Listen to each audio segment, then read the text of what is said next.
Shalom, selamat pagi, selamat hari Minggu untuk kita semua. Puji nama Tuhan, di pagi hari yang berbahagia ini, tepat tanggal 1 Desember, hari Minggu, kita memasuki Minggu Advent yang pertama, bertanda dimulainya masa raya Natal. Kita mengucap syukur kepada Tuhan, dan biarlah hari-hari ini boleh kita isi dengan hati yang bersiap untuk menyambut Kristus di dalam kehidupan kita. Mari kita naikkan pujian dari PKJ nomor 8, Bukalah Gapura Indah.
Dipersilakan Bapak Pendeta.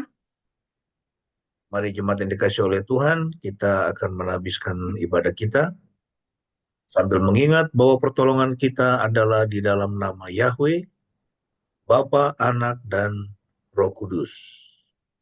Kiranya kasih karunia dari Yahweh, Bapa, Anak, dan Roh Kudus menyertai setiap saudara mulai saat ini sampai Tuhan Yesus datang kembali. Haleluya.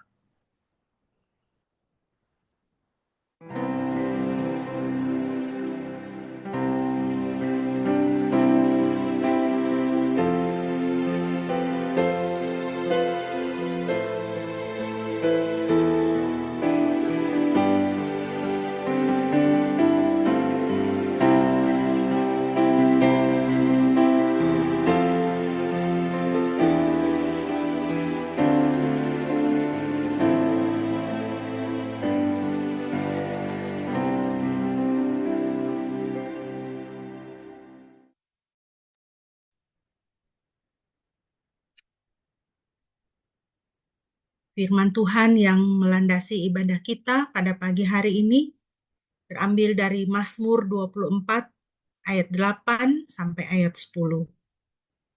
Mazmur 24 ayat 8 sampai 10, demikian firman Tuhan. Siapakah Raja kemuliaan itu? Yahweh yang kuat dan perkasa, Yahweh perkasa dalam perang. Angkatlah kepalamu, hai gerbang, bahkan angkatlah, hai pintu-pintu yang kekal, karena Raja kemuliaan akan masuk. Siapakah Raja kemuliaan itu? Yahweh Sebaot, dialah Raja kemuliaan itu.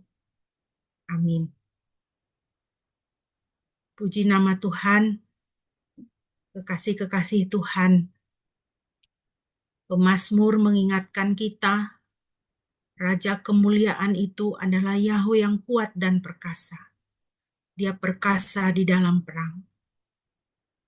Dialah Raja kemuliaan. Mengucap syukur kita di dalam nama Yesus, Tuhan semesta alam, kita boleh panggil Bapa kita. Dia adalah Bapa kita yang kuat dan perkasa. Segala kelemahan dan kekurangan kita boleh bersandar kepada Tuhan dan mengharapkan kekuatan dari Tuhan. Puji nama Tuhan. Mari kita memuji selengkapnya dari Mazmur 24. Kita bermazmur bersama dari Mazmur pasal 24.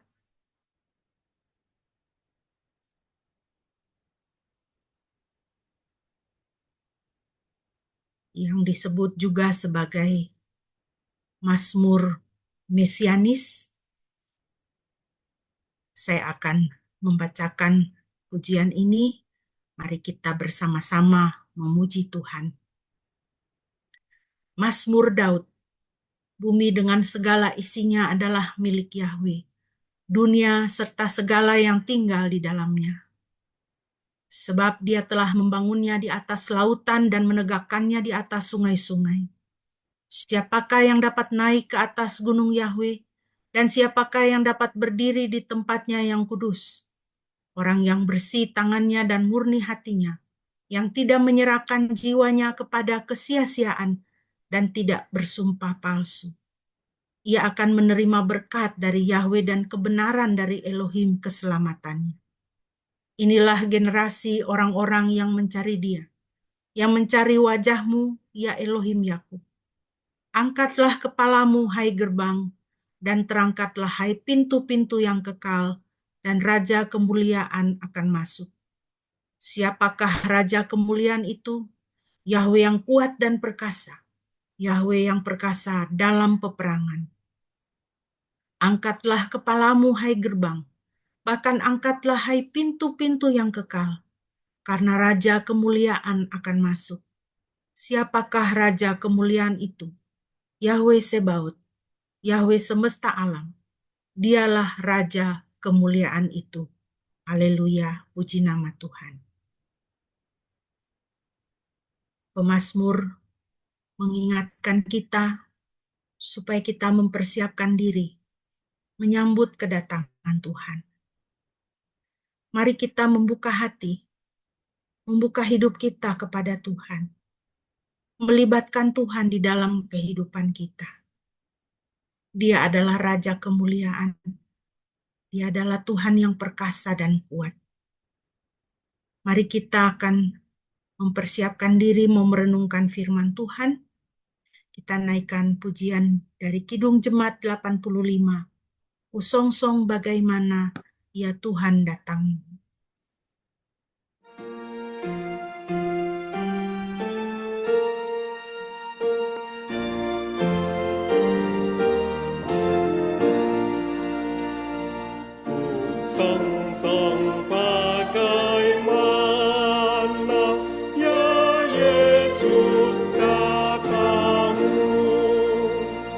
Engkau terang Tuhan,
Mari kita berdoa sebelum kita membaca dan merenungkan firman Tuhan.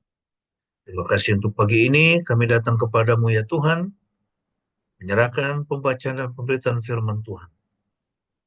Kami membuka hati dan pikiran kami untuk kembali diisi dengan kebenaran-kebenaran firman-Mu yang membuat kami semakin bertumbuh, dewasa di dalam Tuhan Yesus Kristus.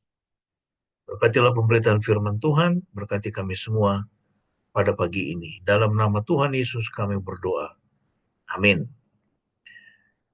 Shalom semua saudara yang dikasihi oleh Tuhan.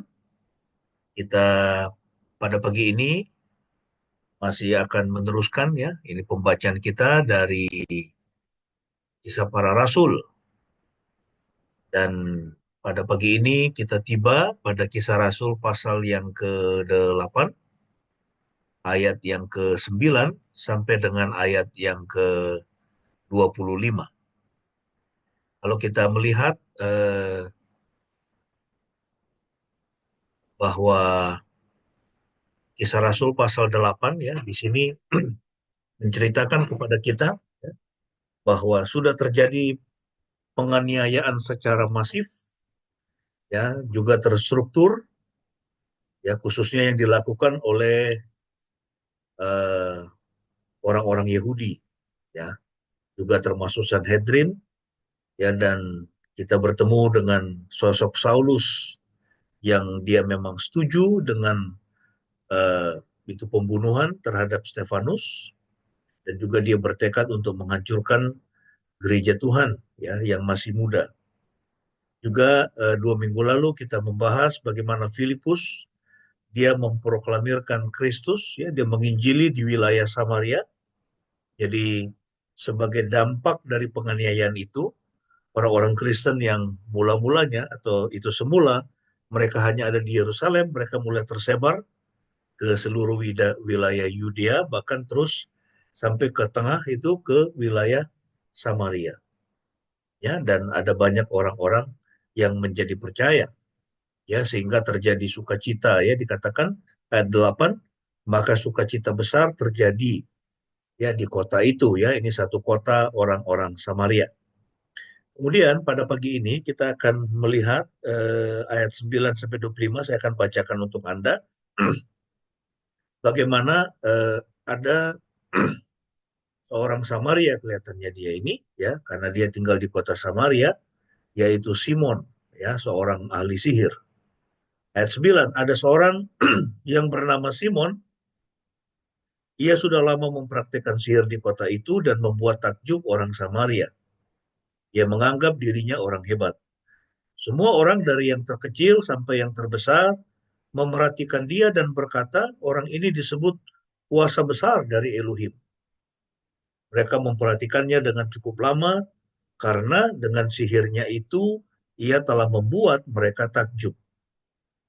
Namun ketika mereka percaya pada kabar baik yang diberitakan Filipus tentang kerajaan Elohim dan tentang nama Yesus Kristus, mereka pun dibaptiskan baik pria maupun wanita. Bahkan Simon sendiri pun menjadi percaya. Dan setelah dibaptis, ia senantiasa bersama Filipus, dan ia sangat kagum ketika melihat tanda-tanda serta mujizat-mujizat besar yang terjadi.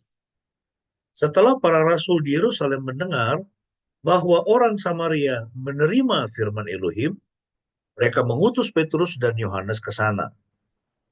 Ketika tiba, keduanya berdoa bagi mereka agar mereka menerima Roh Kudus. Roh Kudus belum turun ke atas seorang pun di antara mereka, karena mereka hanya dibaptis di dalam nama Tuhan Yesus. Kemudian keduanya menumpangkan tangan ke atas mereka, dan mereka pun menerima Roh Kudus.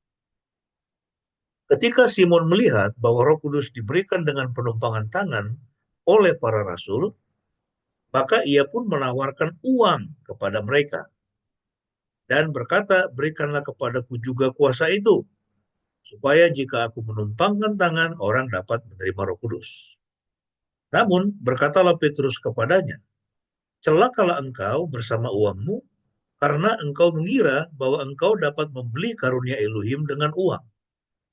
Tidak ada bagian atau hakmu dalam perkara ini, karena hatimu tidak lurus di hadapan Elohim. Jadi bertobatlah dari kejahatanmu dan berdoalah kepada Tuhan supaya Dia melepaskanmu dari niat hatimu itu. Sebab aku melihat hatimu seperti empedu yang pahit dan dibelenggu ketidakbenaran. Lalu Simon menjawab, berdoalah bagiku kepada Tuhan agar tidak satupun dari apa yang telah kamu katakan itu menimpa aku. Kemudian setelah keduanya bersaksi dan memberitakan firman Tuhan, mereka kembali ke Yerusalem dan mereka memberitakan kabar baik ke banyak desa di Samaria. Ya, puji Tuhan. Dan pagi ini topik kita, Roh Kudus tidak bisa dibeli, ya. Atau Roh Kudus bukan untuk jual, ya. Itu yang menjadi topik kita pada pagi hari ini. Ya, Roh Kudus itu adalah satu pribadi dari Tuhan Tritunggal, ya, pribadi ketiga dari Tuhan tertinggal, dan dia bukan untuk dijual, ya, dan juga dia tidak bisa dibeli, ya, dengan uang. Satu pertanyaan untuk kita, apakah Anda pernah mencoba membeli sesuatu yang ya tidak untuk dijual, ya, atau tidak bisa dijual? Mungkin Anda pernah, ya, menginginkan sesuatu, ya, atau satu barang. Di sini ada yang senang dengan anjing, ya, lalu kemudian tertarik untuk membeli seekor anjing yang dia suka, tapi kemudian pemiliknya bilang, minta maaf ya Bu, ini tidak untuk dijual. Ya, saya pelihara kambing, itu kadang-kadang kita bertemu dengan ada orang yang ingin membeli kambing kita. Ya, itu saya bilang, waduh minta maaf, ini kambingnya untuk jadi pejantan atau ini mau di breeding lagi induknya. Ya. Jadi dalam dunia ini ada sesuatu, ya, ada hal-hal yang ya tidak untuk, ya, atau tidak bisa dijual atau tidak bisa dibeli. Ya. Apakah ada dari antara Anda yang berpikir untuk menjual, ya, misalnya menjual kesehatan, menjual anak atau menjual ilmu Anda? Itu ada orang yang sedemikian miskin sampai kemudian dia menjual anaknya. Ya. Ada kejadian seperti itu. Atau menjual kesehatan. Apakah kesehatan itu bisa dijual? Mungkin organ bagian dalam tubuh kita itu bisa dijual. Ada orang yang dia menjual darah misalnya, atau dia menjual ginjal misalnya, ya, untuk mendapatkan uang. Ya. Tapi tentu itu setelah diobservasi oleh dokter bahwa kalau dia menjual ginjalnya itu tidak akan mempengaruhi kesehatannya. Ya. Tetapi kita tidak bisa memindahkan kesehatan kita kepada orang lain yang sakit. Yaitu sekalipun kita mengasihi orang itu, kita tidak bisa memindahkan kesehatan kita kepada dia. Ya udah nggak apa-apa lah saya yang sakit. Ya, jadi eh, itu sakitnya dia, itu jadi itu jadi milik kita dan kesehatan kita itu jadi milik dia. Ini ada satu kalimat, ya, dari Steve Jobs, ya. Steve Jobs ini adalah pendiri Apple, ya, dia orang yang sangat kaya. Ya, waktu dia meninggal itu kekayaannya sampai 153 triliun, ya. Anda bisa bayangkan dia sedemikian kaya, dan ketika dia terbaring sakit dan dokter sudah hands up, dia ini menunggu kematian saja. Ya, itu dia menulis, ya, Anda bisa melihat itu di Google, ada cukup banyak, itu beredar di Google. Ya, ini salah satu kalimatnya dia. Dia mengatakan orang lain bisa membukakan pintu mobil untukmu. Ya, orang lain bisa bekerja untukmu. Tetapi tidak ada orang yang bisa menggantikan sakit. Ya, jadi kita tidak bisa menjual kesehatan atau kita tidak bisa membeli kesehatan. Ya, makanya eh, yang bisa kita lakukan adalah menjaga kesehatan kita, ya, dengan mengkonsumsi makanan yang sehat, ya, dengan berolahraga, dengan nge-gym, ya, itu menjaga kesehatan. Ya. Tapi kita tidak bisa menjual kesehatan kita atau membeli kesehatan kita. ya, atau membeli kesehatan. Dan anak juga ya, itu tadi contoh yang ekstrim, orang sedemikian miskin dia udah nggak tahu lagi, nggak bisa ngasih makan anaknya, lalu anaknya dijual. Tapi orang normal dia tidak akan menjual anaknya, betulnya, atau menjual ilmu misalnya. Apakah kita bisa menjual ilmu kita? Kita bisa mengajari orang untuk menguasai satu ilmu. Nah, tetapi kalau orang itu kapasitas berpikirnya tidak sanggup, ya mungkin tidak jadi apa-apa. Nah, jadi ada hal-hal dalam dunia ini yang tidak bisa dijual. Dalam teks kita, orang banyak berpikir Simon memiliki kuasa Tuhan dan bisa menggunakannya kapanpun dia mau. Ya, tadi kita sudah membaca teksnya, ya di situ dikatakan, ya dia mempraktekkan sihir, dia menganggap dirinya orang hebat, ya. Kemudian semua orang dari yang terkecil sampai terbesar memperhatikan dia dan berkata, orang ini disebut kuasa besar dari Elohim. Wah, dia kuasa besar dari Elohim.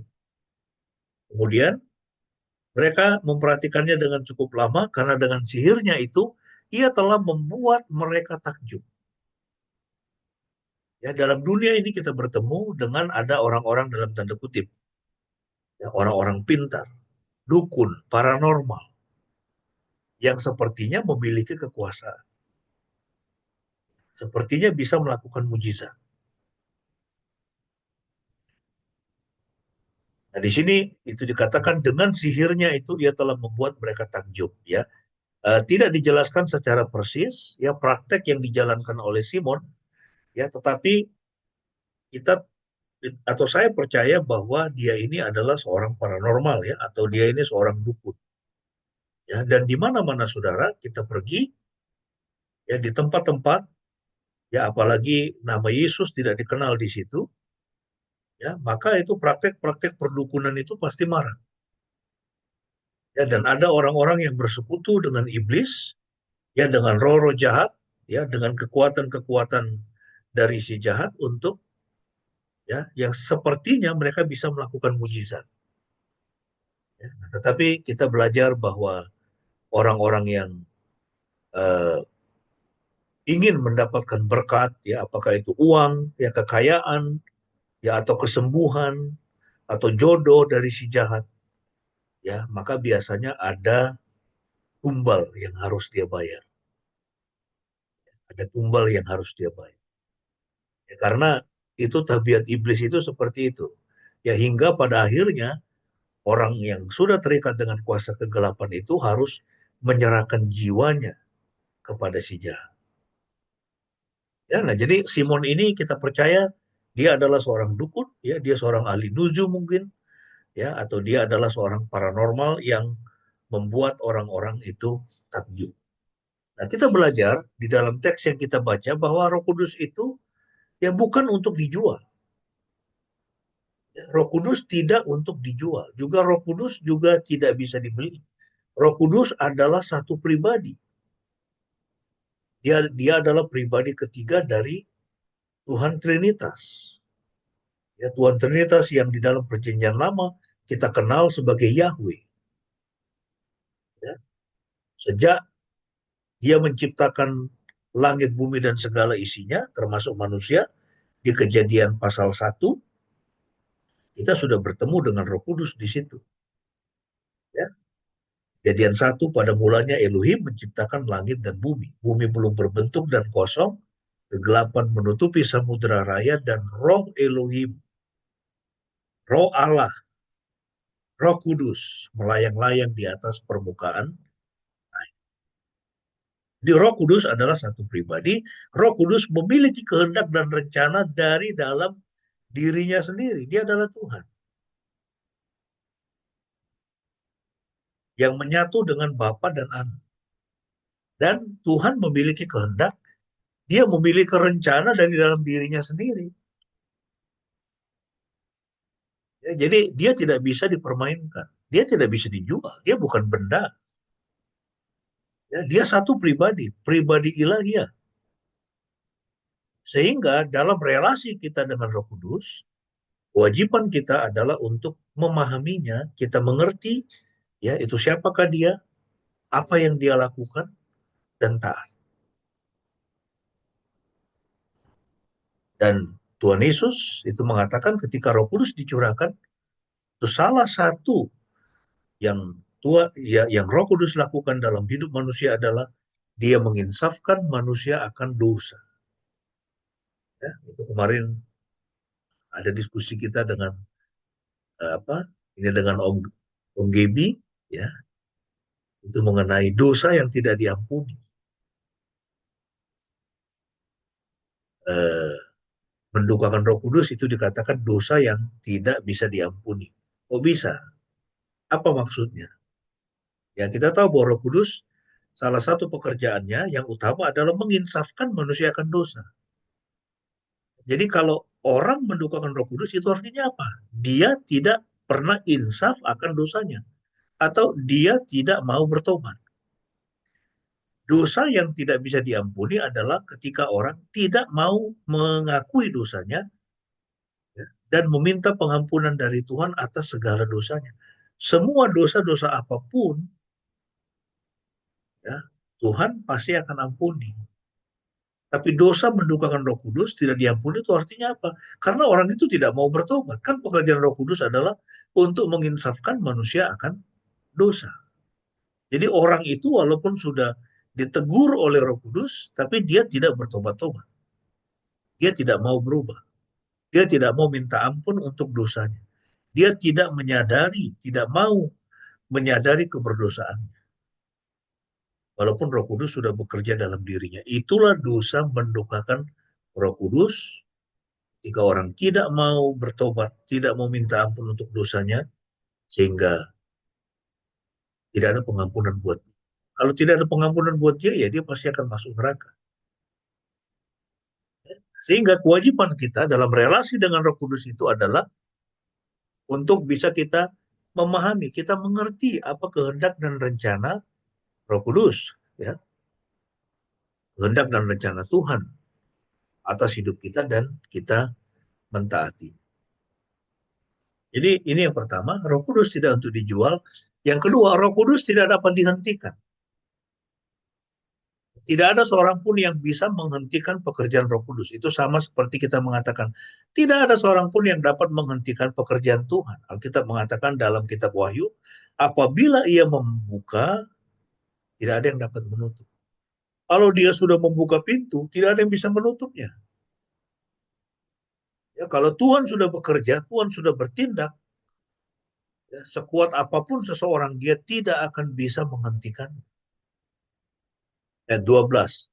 Namun ketika mereka percaya pada kabar baik yang diberitakan Filipus tentang kerajaan Elohim dan tentang nama Yesus Kristus, mereka pun dibaptiskan baik pria maupun wanita.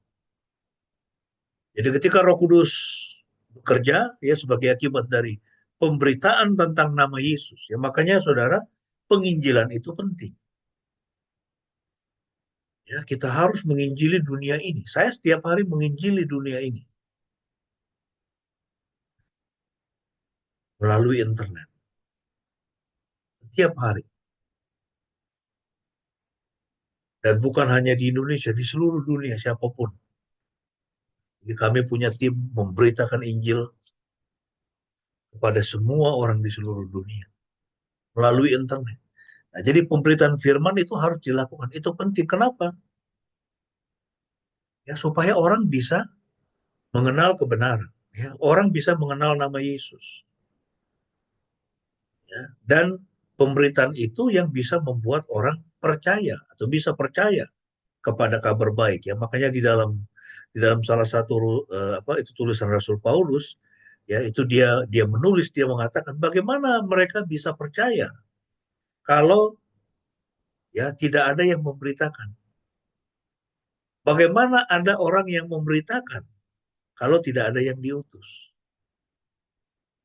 Jadi pengutusan ya untuk penginjilan ya itu sangat penting sekali ya, dan Tuhan Yesus sejak dia atau sebelum dia naik ke surga, dia mengatakan kepada para murid, Ya pergilah jadikan semua bangsa, ya itu jadikan semua bangsa menjadi murid.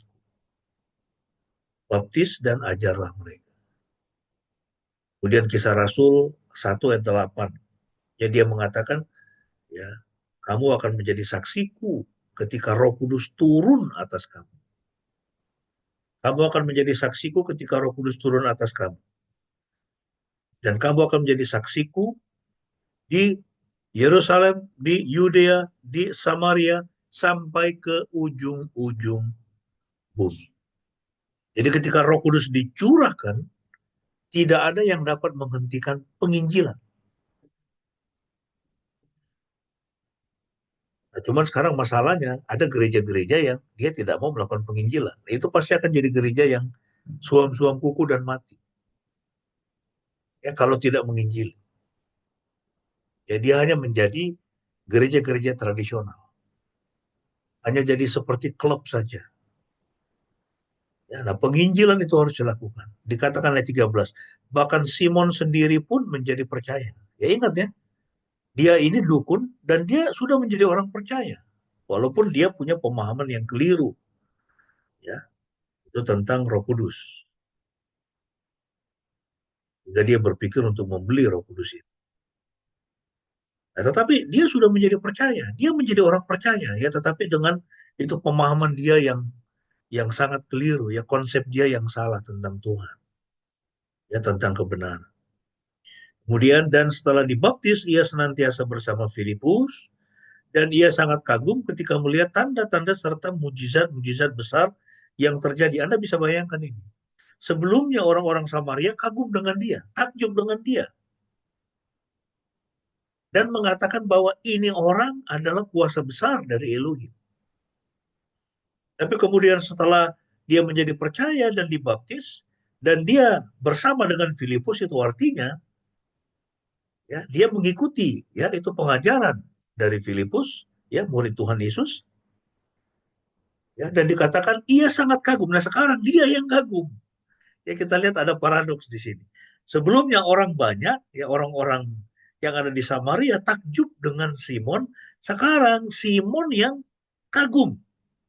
Dia takjub melihat tanda-tanda serta mujizat-mujizat besar yang terjadi.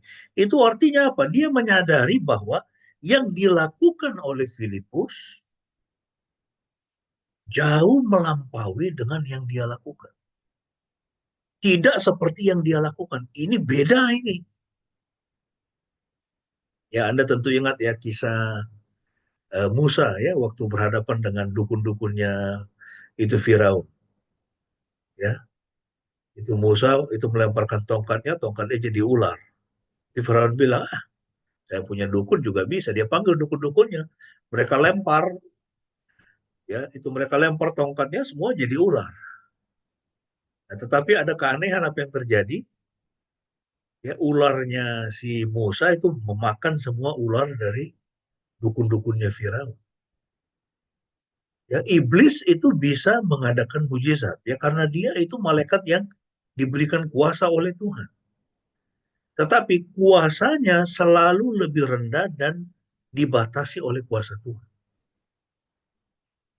Ya kuasa iblis, kuasa roh jahat, orang pergi ke Gunung Kawi, orang apa itu pergi minta berkat kepada paranormal. Mungkin dalam sejangka waktu mereka seperti mendapatkan berkat, tetapi itu sifatnya terbatas. Dan pada waktunya akan habis, dan orang itu harus menyerahkan jiwanya kepada si setan. Nah, saudara, kita lihat di sini ada hal yang paradoks. Ya, Simon, dia percaya, dia dibaptis, dia kagum. Ya, sebelumnya orang banyak kagum sama dia, sekarang dia kagum dengan pekerjaan Tuhan. Ya, dia melihat tanda-tanda serta mujizat-mujizat besar yang terjadi. Itu artinya apa? Dia mengakui bahwa yang dilakukan Filipus ini jauh lebih hebat, jauh lebih dahsyat dari yang bisa saya lakukan. Walaupun Filipus pasti akan ngomong sama dia, ini bukan dari saya. Ini Roh Kudus yang mengerjakannya. Ini Tuhan sendiri yang mengerjakannya. Aku tidak punya kuasa. Ya, ingat saudara, satu hal yang penting di dalam hidup kita ketika kita melakukan perkara-perkara besar untuk Tuhan. Kalau itu benar-benar dari Tuhan, maka kita akan dengan rendah hati mengatakan, ini bukan saya yang melakukannya, tetapi Tuhan. Orang yang tahu bahwa dia diizinkan oleh Tuhan melakukan perkara besar, ya, dalam bentuk apapun, itu adalah pekerjaan Tuhan, bukan pekerjaan saya. Ya, ini satu hal yang penting untuk kita. Ya, nah, jadi sehingga bahwa Roh Kudus itu datang dengan cuma-cuma, ya. Dia datang dengan cuma-cuma atas kehendak Tuhan. Dia datang dengan cuma-cuma atas kehendak dirinya sendiri. Ayat 14. Setelah para rasul di Yerusalem mendengar bahwa orang Samaria menerima firman Elohim, mereka mengutus Petrus dan Yohanes ke sana. Ketika tiba, keduanya berdoa bagi mereka agar mereka menerima Roh Kudus. Ya, ketika tiba, keduanya berdoa bagi mereka agar mereka menerima Roh Kudus. Roh Kudus belum turun ke atas seorang pun di antara mereka. Mereka baru dibaptis dalam nama Tuhan Yesus. Wah, ini artinya apa ya? Mereka sudah dibaptis. Atau mereka baru dibaptis, tapi Roh Kudus belum turun ke atas seorang pun di antara mereka. Padahal mereka baru dibaptis di dalam nama Tuhan Yesus. Kemudian keduanya, ya, yaitu Petrus dan Yohanes, menumpangkan tangan ke atas mereka, yaitu orang-orang yang sudah percaya, dan mereka pun menerima Roh Kudus.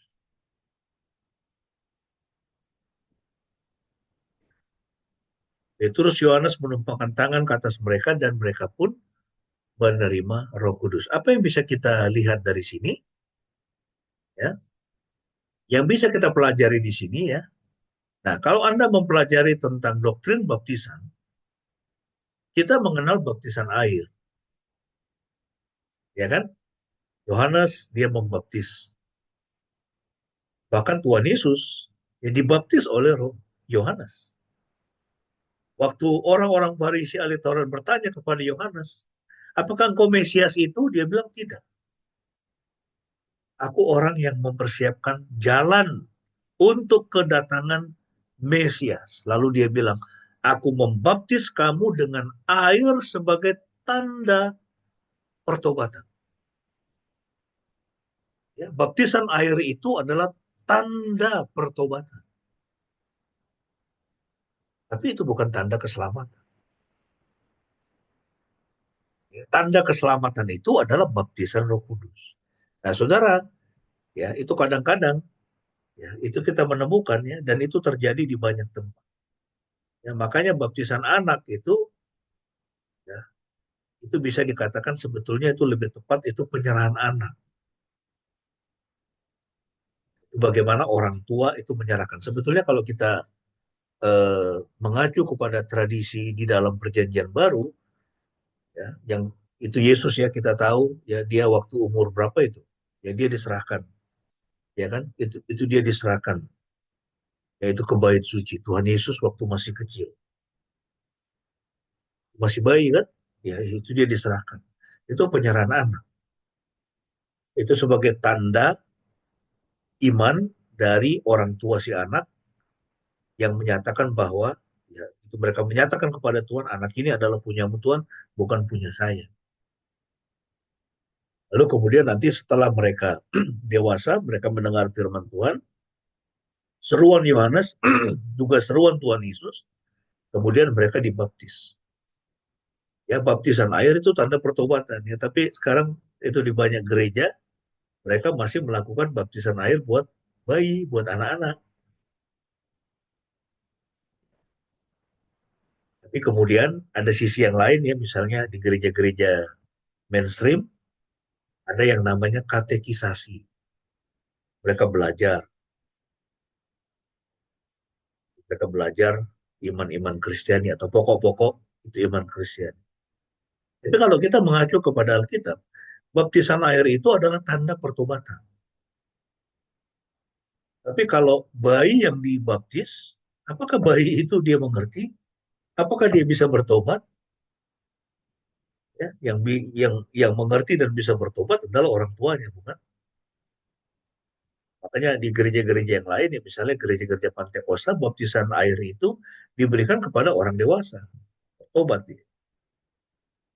Jadi baptisan air bukan tanda keselamatan, itu tanda pertobatan. Lalu kemudian Yohanes mengatakan, aku membaptis kamu dengan air sebagai tanda pertobatan, tetapi ia yang kemudian datang daripadaku dan aku tidak layak membuka tali kasutnya, itu artinya Yohanes mengatakan bahwa dia itu lebih rendah, pelayanan dia itu lebih rendah, walaupun penting, tapi itu subordinate daripada yang dilakukan oleh Yesus. Dan dia mengatakan, aku tidak berkuasa membuka tali kasutnya, aku hanya orang yang mempersiapkan jalan bagi kedatangannya, dan dia mengatakan, ia akan membaptis kamu dengan Roh Kudus dan dengan api.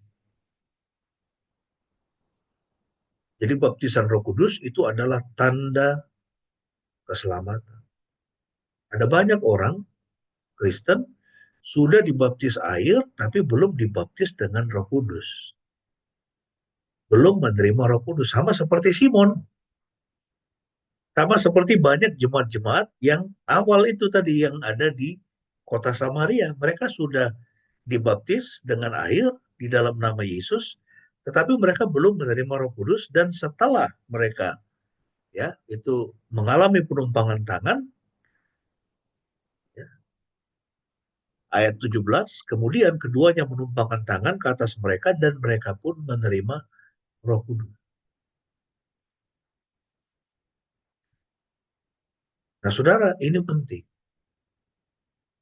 Dan satu pertanyaan kepada kita, apakah kita sudah dibaptis dengan Roh Kudus? Atau hanya dibaptis dengan air? Kalau orang sudah dibaptis dengan Roh Kudus, maka apa? Indikasinya apa? Dia yakin dosanya sudah diampuni. Dia yakin kalau mati dia pasti masuk surga. Kemudian dia punya kerinduan untuk memberitakan Injil. Kalau Anda tidak punya kerinduan untuk memberitakan Injil, bisa jadi Anda baru dibaptis dengan air, belum dibaptis dengan Roh Kudus. Lalu kemudian ada sisi yang lain yang disebut kepenuhan Roh Kudus. Kepenuhan Roh Kudus itu dalam pengertian orang berjalan, ya, hidupnya dipimpin oleh Roh Kudus. Jadi ada baptisan air, ada baptisan Roh Kudus, ada kepenuhan Roh Kudus. Kepenuhan Roh Kudus itu bukan berbahasa roh. Berbahasa roh itu karunia Roh Kudus. Yang menumpahkan tangan orang lain sembuh itu adalah karunia Roh Kudus. Tetapi kepenuhan roh itu harus terjadi di dalam hidup kita, yaitu apa? Kita hidupnya dipimpin oleh Roh Kudus. Sehingga apa? Hidup kita ya hidup yang berkemenangan. Hidup kita itu terarah. Ya, kita tidak gampang mengeluh ketika mengalami kesulitan. Kita menjadi orang yang perkasa di dalam Tuhan. Itulah tanda orang sudah dipenuhi oleh Roh Kudus. Ya. Kita diberikan hikmat, hikmat dari Tuhan. Ya, sehingga kita bisa memutuskan mana yang benar, mana yang salah, dan berjalan sesuai dengan kehendak Tuhan. Nah, kemudian poin yang berikut yang bisa kita pelajari di sini adalah mencoba menggunakan Roh Kudus sebagai alat akan membawa pada kematian. Ini sudah. Ya, mencoba menggunakan Roh Kudus sebagai alat itu akan membawa kepada kematian. Kita sudah melihat ya bagaimana dosa Ananias dan Safira terhadap Roh Kudus. Ya, mereka berbohong toh, mereka mendustai Roh Kudus.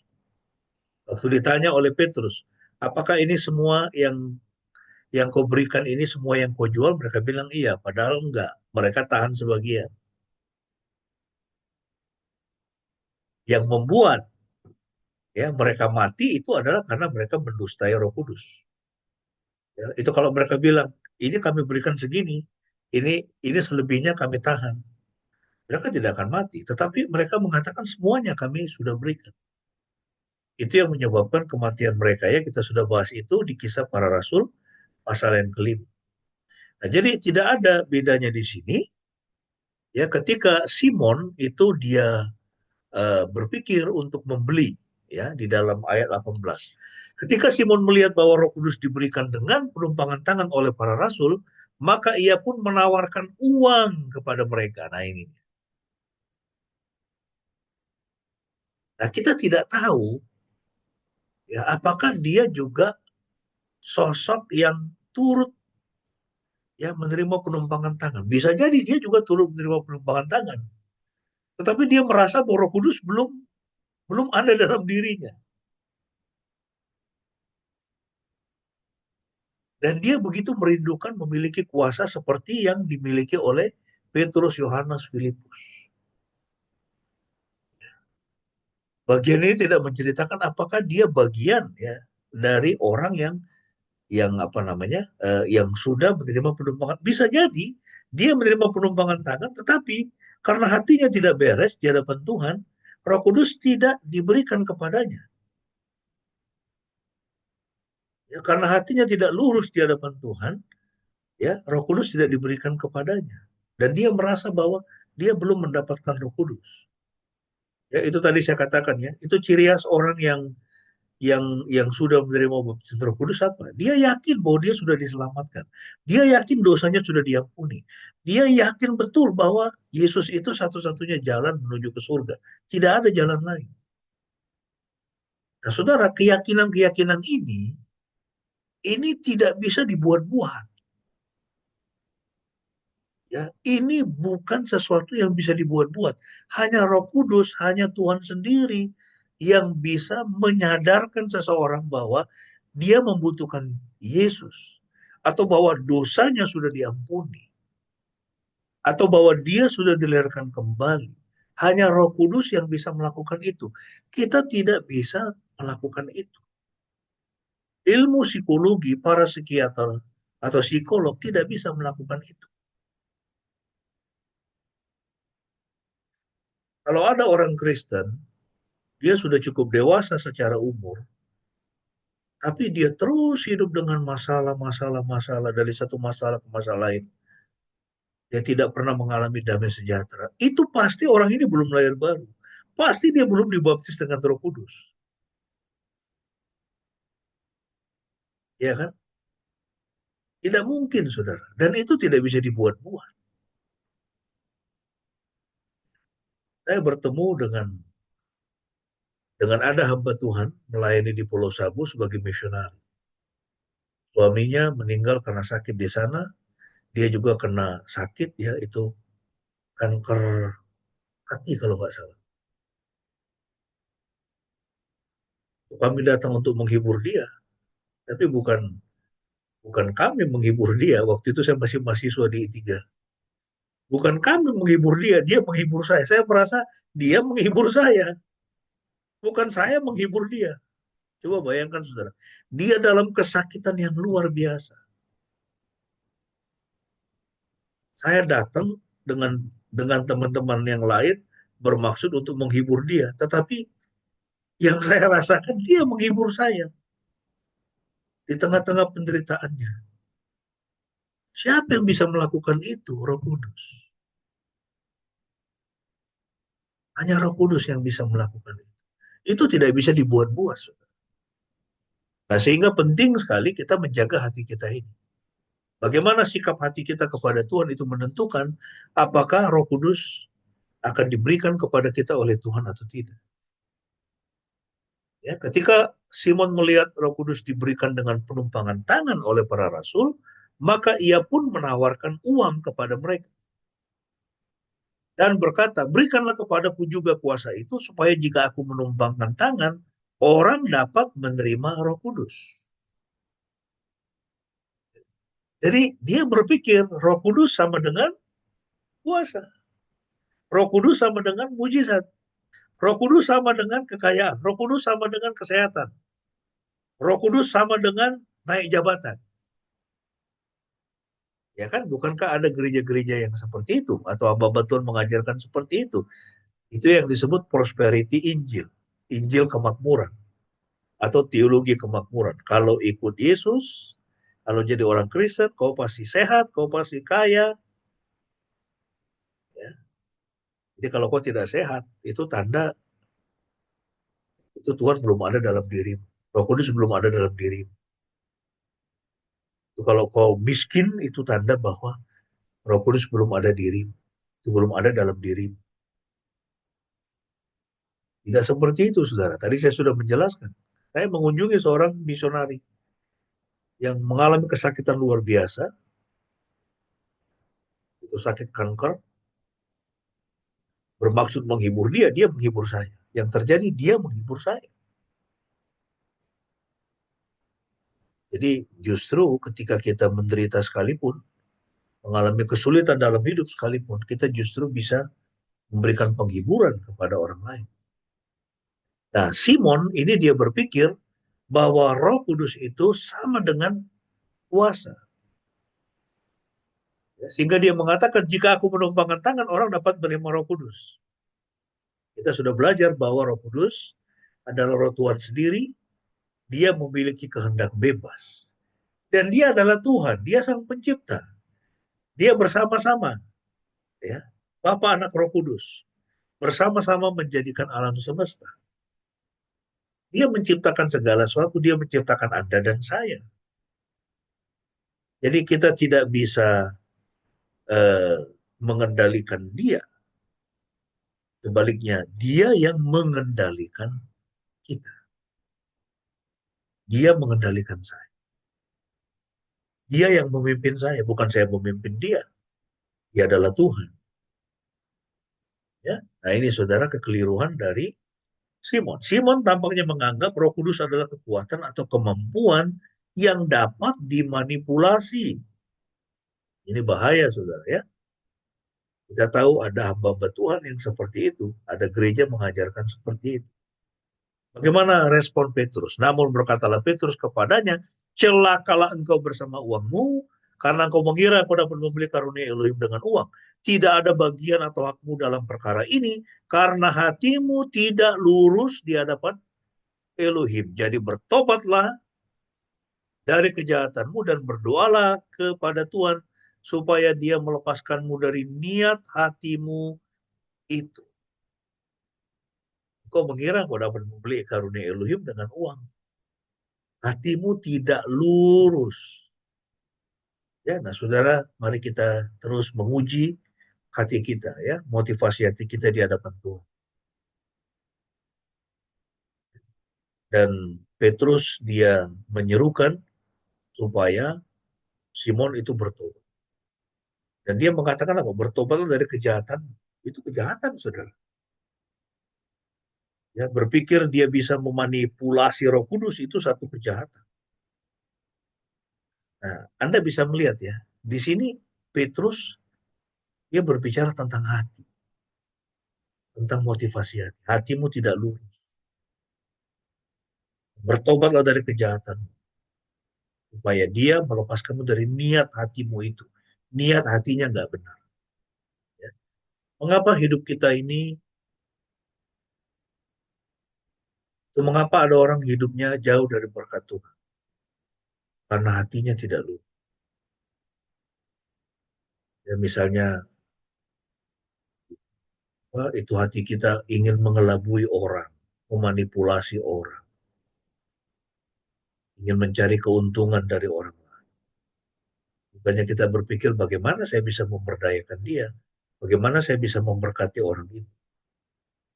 Yang kita pikirkan bagaimana ya saya bisa mendapatkan keuntungan dari dia. Sehingga kemudian yang terjadi hidup kita itu jauh dari berkat Tuhan. Nah, saudara kita mesti menghindari itu. Nah, ada prinsip rohani penting yang bisa kita pelajari dari teks kita. Yang pertama, kita tidak bisa membeli anugerah Tuhan. Anugerah Tuhan diberikan dengan cuma-cuma. Kita nggak bisa beli. Keselamatan itu kita tidak bisa beli. Kita nggak bisa beli keselamatan. Kita tidak bisa membeli itu pengampunan dosa. Kalau hari ini saya bisa menjadi orang Kristen yang sudah lahir baru, itu adalah anugerah Tuhan. Bukan karena kita baik. Bukan karena kita layak diselamatkan, Tuhan menyelamatkan kita. Kita mengatakan karena sejak atau sebelum dunia dijadikan, dia sudah memiliki. Jadi kalau hari ini kita bisa mengalami anugerah Tuhan, lagi ya bersyukur. Ya. Kalau kita masih mendapatkan anugerah Tuhan, masih mengalami anugerah Tuhan, bersyukur. Dan kita mesti ingat bahwa kita tidak bisa membeli. Yang kedua, memiliki uang banyak dan memberikannya untuk pelayanan belum tentu menyenangkan hati Tuhan. Punya uang banyak diberikan untuk pelayanan. Atau punya ilmu yang banyak diberikan untuk pelayanan.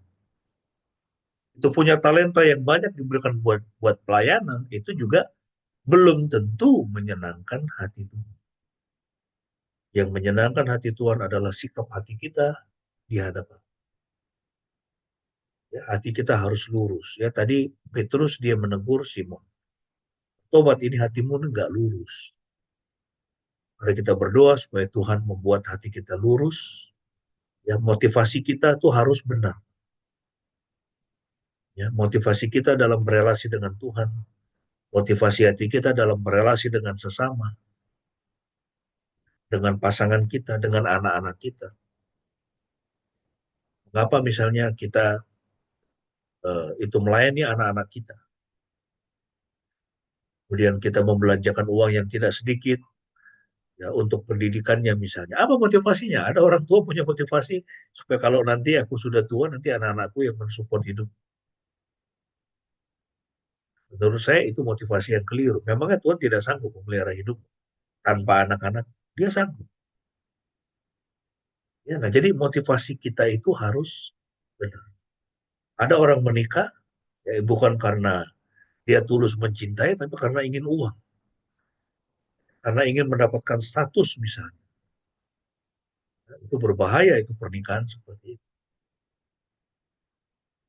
Kita menikah harus dasarnya adalah karena kita mencintai pasangan kita dan kita ingin menjadi penolong yang sepadan buat dia, dan yang pria dia ingin menjadi kepala yang baik ya, itu kepala yang menopang istrinya, menopang keluarga, menjadi nakoda yang bisa dipercaya. Ya, jadi ini dua prinsip penting. Kita tidak bisa membeli anugerah Tuhan. Kita tidak bisa membeli Roh Kudus. Ya, memiliki uang, talenta, ilmu yang banyak dan memberi untuk pelayanan belum tentu menyenangkan hati Tuhan. Ya, yang utama itu adalah hati kita. Yang terakhir, saudara, kehadiran Roh Kudus dalam diri seseorang akan mendorong dia untuk melakukan penginjilan. Ayat 25. Kemudian setelah keduanya bersaksi dan memberitakan firman Tuhan, mereka kembali ke Yerusalem dan mereka memberitakan kabar baik ke banyak desa di Samaria. Inilah yang terjadi ketika Roh Kudus hadir dalam diri seseorang. Dia punya kerinduan untuk menginjili. Dia punya kerinduan untuk menginjili. Dan Anda harus mendukung gereja-gereja, orang-orang yang melakukan penginjilan, baik di desa-desa, baik melalui internet, juga di kota-kota, dimanapun Anda tinggal, carilah gereja yang melakukan penginjilan, yang dia rindu untuk memenangkan jiwa-jiwa. Bukan hanya sibuk untuk membangun gedung gereja. Untuk apa, saudara? Gedung gereja itu semua akan hilang, akan habis, itu nggak kekal.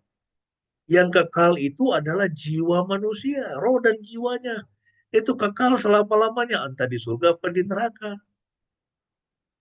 Makanya Tuhan Yesus dalam ilustrasi tentang anak yang hilang kan, dia beri perumpamaan tentang domba dan dirham yang hilang. Dia bilang demikian juga ada sukacita di surga jikalau ada seorang yang berdosa dan bertobat. Kalau ada orang berdosa, bertobat, diselamatkan, ada sukacita di surga. Surga itu tidak akan ada, itu surga itu akan hening. Tidak ada yang terjadi di surga ketika apa? Anda menang lotre, Anda dapat grant sekian banyak duit, Anda naik jabatan, Anda dapat pekerjaan yang hebat, Anda beli mobil yang bagus. Surga itu tidak bergeming. Yesus katakan akan ada sukacita besar di surga ketika satu orang berdosa, tiga orang yang belum mengenal Tuhan Yesus, dia bisa mengenal Tuhan Yesus dan percaya. Ada sukacita besar di surga. Dan kehadiran Roh Kudus itu ya dalam diri seseorang seharusnya mendorong dia untuk melakukan penguji. Sudahkah hidup saya dipimpin oleh, kiranya hidup kita semua dipimpin oleh Roh Kudus, ya khususnya ketika kita memasuki masa Advent menyambut kedatangan Tuhan Yesus. Ya, biarlah tahun ini kita bisa rayakan dengan penuh sukacita karena kita ingat bahwa Tuhan sudah menyelamatkan kita, Tuhan sudah pilih kita untuk ya memenangkan jiwa. Tuhan Yesus memberkati. Amin. Saya serahkan kepada Ibu Pendeta. Sebelumnya kita langsung masuk dalam perjamuan kudus dulu ya. Baru kita nanti masuk dalam dua syafaat dan dua respon firman Tuhan yang akan dipimpin oleh Ibu. Mari kita mempersiapkan roti dan anggur, dan mempersiapkan hati kita untuk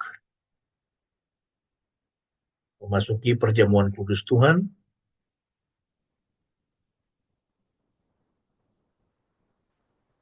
Mari jemaat yang dikasih oleh Tuhan, bagi Anda yang sudah menyiapkan roti dan anggur, bisa mengikuti perjamuan kudus pada pagi ini. Kita mengarahkan hati kita kepada Tuhan sambil mengingat bahwa malam sebelum Tuhan Yesus disalibkan, dia mengambil roti, kemudian dia memecah-mecahkannya, dan dia berkata, inilah buku yang diserahkan bagi kamu. Perbuatlah ini setiap kali kamu memakannya menjadi peringatan akan. Mari kita mengangkat roti di tangan kanan kita, sambil kita mengingat tubuh Tuhan Yesus yang dipecah-pecahkan bagi kita. Alkitab mengatakan, oleh bilur-bilurnya kamu semua sudah sembuh. Makanlah dengan penuh pengucapan syukur.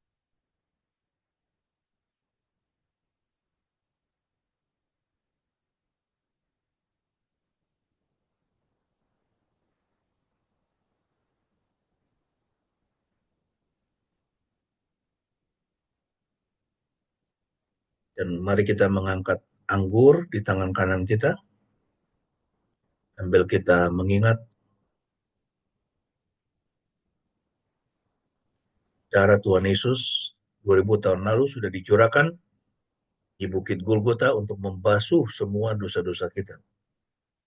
Inilah darah, ini adalah perlambang dari darah domba Elohim, darah Tuhan sendiri yang dicurahkan, sehingga kita boleh mendapatkan pengampunan dosa seutuhnya dan mendapatkan hidup yang kekal di dalam namanya. Mari kita mengangkat anggur di tangan kanan kita sambil kita mengingat darah Tuhan Yesus yang sudah diberikan.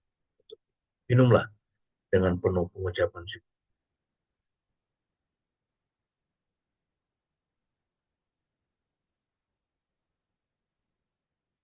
Mempersilakan Ibu Pendeta untuk memimpin kita dalam doa respon dan juga doa syafaat.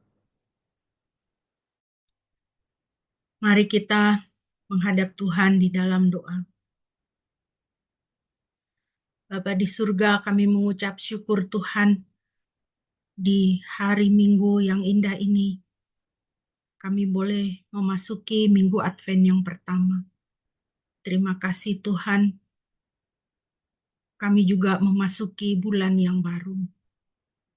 Bulan yang terakhir di tahun 2024 ini. Kami mengucap syukur untuk setiap kasih setia, kemurahan, dan pemeliharaan Tuhan dalam hidup kami. Kami mengucap syukur karena kasih Tuhan tidak berkesudahan. Bahwa kami boleh ada sebagaimana kami ada pada hari ini. Itu semua karena perlindungan dan campur tangan Tuhan senantiasa di dalam kehidupan kami. Terima kasih Tuhan. Kami menyerahkan hidup kami, diri kami sepenuhnya ke dalam tangan-Mu.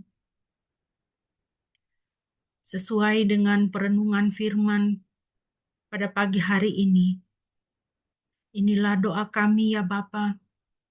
Biarlah Roh Kudus-Mu senantiasa memenuhi hati dan pikiran kami, sehingga kami boleh sungguh-sungguh hidup sesuai dengan kehendak Tuhan dan memuliakan Tuhan di dalam pikiran, perkataan, dan perbuatan kami. Dalam masa raya Advent ini, biarlah kami boleh semakin membuka diri kepada Tuhan. Untuk Tuhan boleh semakin ada dalam hidup kami. Mengizinkan Tuhan untuk membereskan apa-apa di dalam hidup kami yang Tuhan pandang perlu untuk dibereskan. Supaya Tuhan boleh membentuk kami seperti yang Tuhan inginkan. Ajarkan kami supaya kami dengan rendah hati dan kami mau merendahkan diri di hadapan Tuhan. Berkata kepada Tuhan, Tuhan, bentuklah saya. Ampunilah segala dosa dan kesalahan saya, segala kelalaian saya selama ini. Mari masuk Tuhan dalam hidup saya. Bereskanlah saya, Tuhan, supaya hidup saya boleh menjadi pujian dan penyembahan kepada Tuhan. Terima kasih Bapa di dalam surga. Kami menyerahkan bangsa dan negara kami. Kiranya Tuhan boleh terus mengaruniakan hikmat bagi para pemimpin kami, supaya dapat memimpin bangsa ini dengan takut akan Tuhan, supaya kedamaian, keadilan, ketertiban, hukum boleh memerintah di atas bangsa kami ini, Tuhan. Kami berdoa untuk gereja-gereja-Mu di seluruh Indonesia. Biarlah terus boleh menjadi terang bagi bangsa kami. Kami berdoa untuk jemaat ini ya Tuhan. Setiap kami, anak-anak-Mu, kiranya Tuhan memberkati kami dalam kehidupan keluarga, pendidikan, pergaulan, pekerjaan kami. Tuhan berkati kami semua ya Bapa.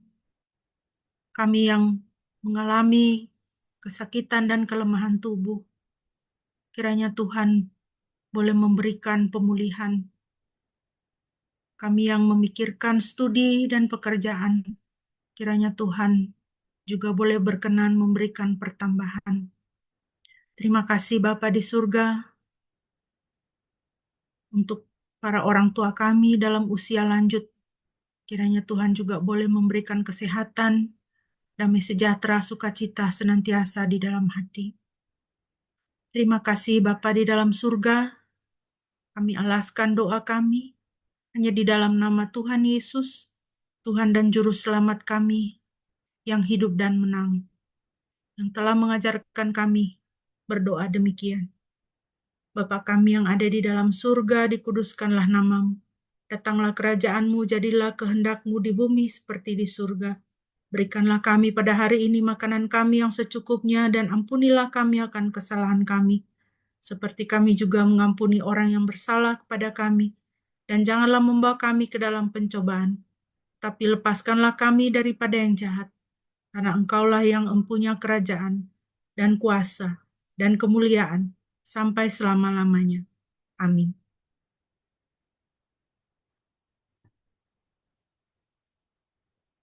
Mari Bapak Ibu yang dikasihi Tuhan, bersama-sama kita akan mengucapkan pengakuan iman kita di hadapan Tuhan. dan sesama kita, supaya iman kita semakin dikuatkan, keyakinan kita semakin dikuatkan. Marilah kita berkata demikian. Aku percaya kepada Elohim, Bapa yang Maha Kuasa, Khalik langit dan bumi, dan kepada Yesus Kristus, anaknya yang tunggal Tuhan kita, yang dikandung dari Roh Kudus, lahir dari anak darah Maria, yang menderita sengsara di bawah pemerintahan Pontius Pilatus, disalibkan, mati dan dikuburkan, turun ke dalam kerajaan maut. Pada hari yang ketiga bangkit pula dari antara orang mati, naik ke sorga, duduk di sebelah kanan Elohim, Bapa yang Maha Kuasa. Dan dari sana ia akan datang untuk menghakimi orang yang hidup dan yang mati.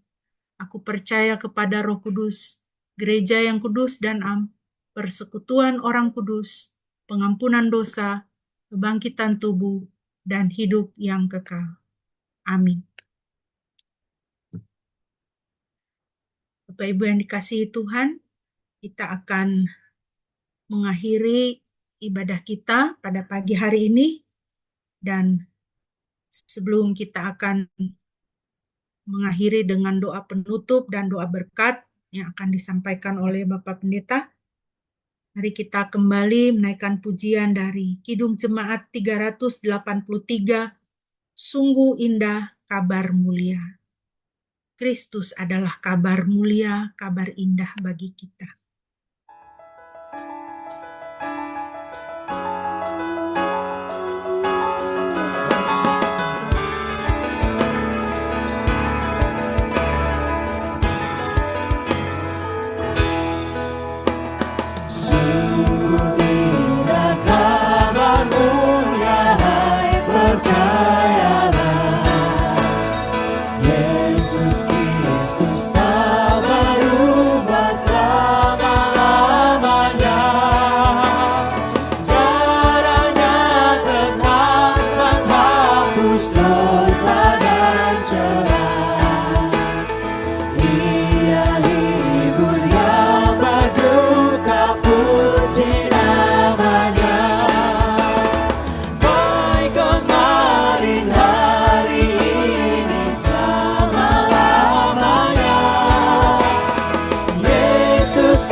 Mari jemaat yang dikasihi oleh Tuhan, kita akan mengakhiri ibadah kita, dan biarlah kita semua ingat pentingnya untuk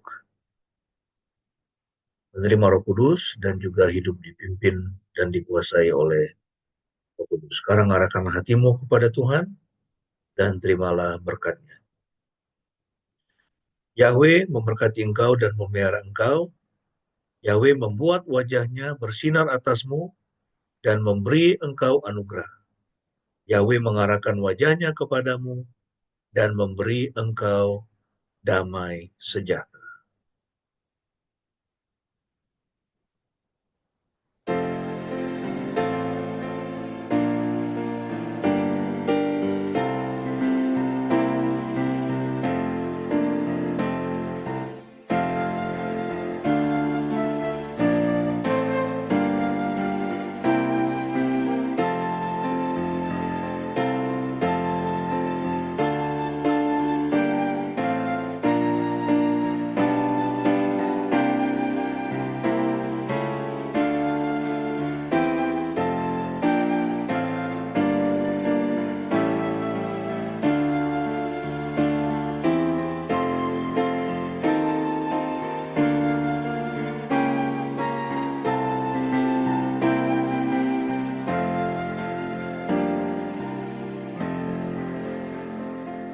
Amin. Mari kita masuk dalam saat teduh.